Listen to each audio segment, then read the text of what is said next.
Existing tools for analyzing ecosystem connectivity work by calculating landscape and patch level statistics from raster land cover maps by masking out different areas. However, these methods can be quite limited in their ability to answer ecosystem questions, like tracking habitats over time.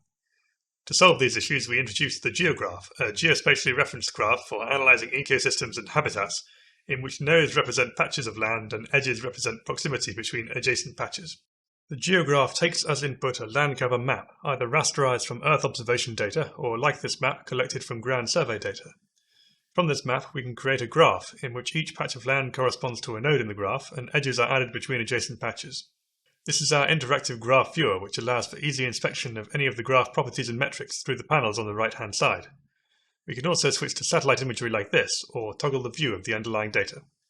Once the geograph is created, we can add habitats as a subset of the nodes in the full dataset, created from a list of land cover types. These habitats have a travel distance around each patch that represents the distance an animal using the habitat is likely to be able to travel outside of its habitat.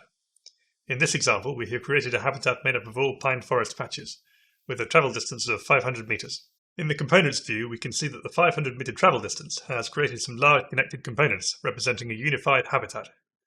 We can also highlight disconnected patches or poorly connected patches. We can modify habitats in the code by adding, removing, or merging nodes in the graph to see the effect of changes in the real world. For example, we can identify potential new conservation areas, such as this overlap region. Adding a conservation area here for this habitat would join these two components and reduce habitat fragmentation.